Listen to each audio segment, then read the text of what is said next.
Yeah. Look at the camera.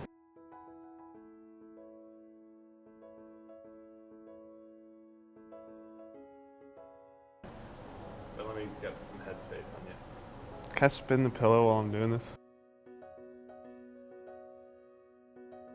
So CAS, which stands for Creativity, Activity, and Service, is an IB requirement basically saying that you have to fulfill these three and you have to have activities in each area, and basically you try and get a balance in all three. I think CAS is a great aspect of the IB program, mainly just because, and this is something I didn't realize when I was younger, but colleges don't only look for your grades, your GPA, your test scores, they also look for your involvement in the community. It kind of gives us an incentive to actually go out and invest in the community as a whole and get involved.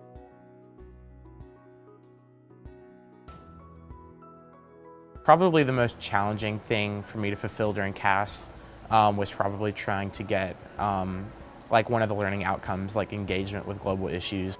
I think the most challenging part about CAS was creativity, at least for me, because I don't really do a lot of art outside of school. For me, service has been the aspect that I have needed to get some more hours on. Probably just keeping the balance between creativity, action, service is really hard for me because I have such a huge creativity chunk of CAS and I couldn't really match that with activity or service very well.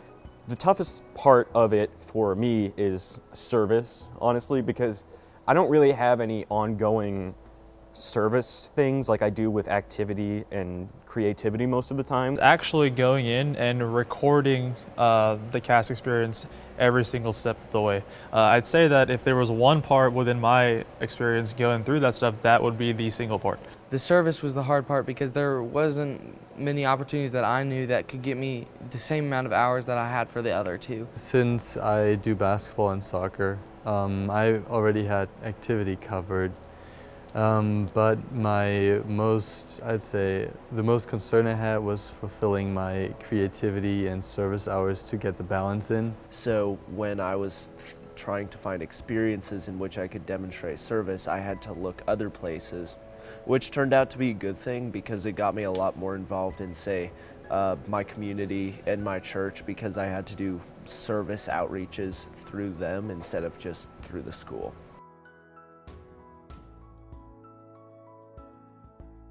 What my CAS project was I formed and coached a middle school math counts team. So what math counts is, it's a program for middle schoolers. It's the most prestigious math competition nationwide for middle schoolers. I coached a group of students that were interested in math and were accelerated in their classes to work through problems and think outside the box. My CAS project was French Immersion Day. I did it with Dana McCormick and Emily Pope.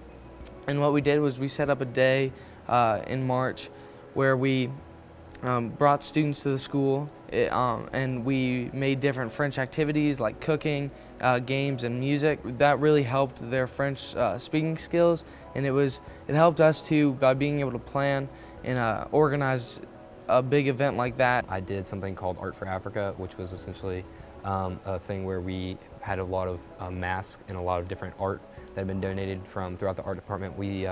We sold over 100 pieces of art and we had over 400. We made over $1,000 and it was all to build a school in Sierra Leone where I do mission work.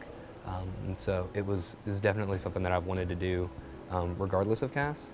It was just a great opportunity. In my junior year, my grandma was diagnosed with stage 4 breast cancer, which was a pretty shocking thing to happen. There's a local group called the Mary Ellen Locher Foundation, and they give scholarship money to high school seniors that have had a parent or grandparent impacted by breast cancer. So I thought it'd be really cool to raise money for them. And my goal was to raise $500, but we ended up raising about $750. So my CAS project actually had a lot of meaning to me, and I was very proud of it.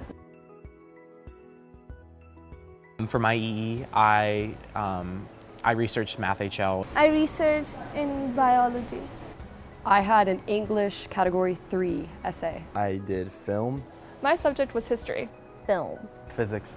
Film. I researched in mathematics. I researched history. I wrote my extended essay in heritage German literature. For my extended essay, I researched in biology. I researched history. I did it in physics. I did my extended essay in music. My research question was the role of sweat glands in the thermoregulation of human body.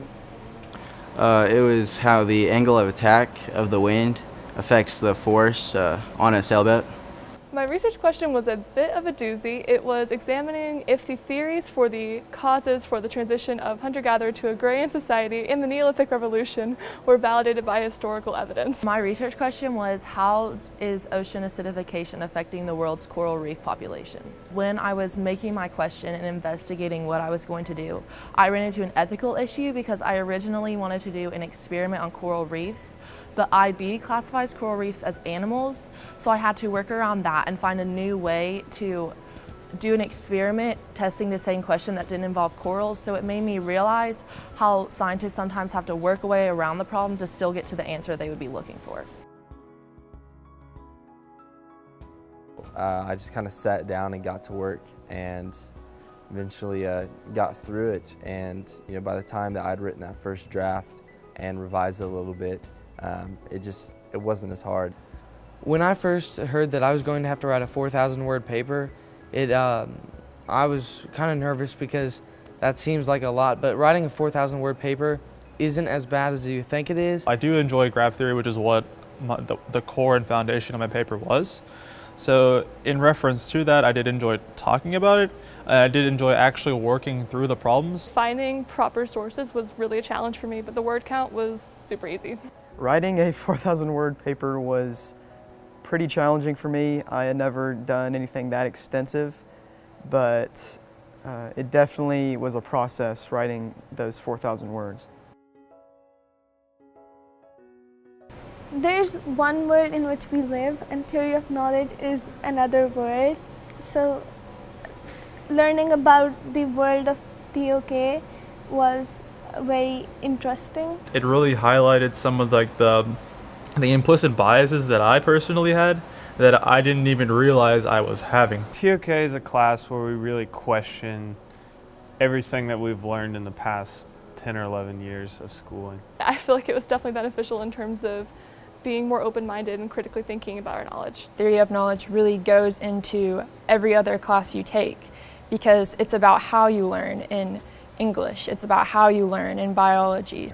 We went much more into a nuanced, in-depth perspective on things like how do we know what we know, but then we didn't just talk about that, we were able to apply it to real-life situations. In order to basically get the concept of the whole class, you need to have an open mind, and that's really what the class teaches you.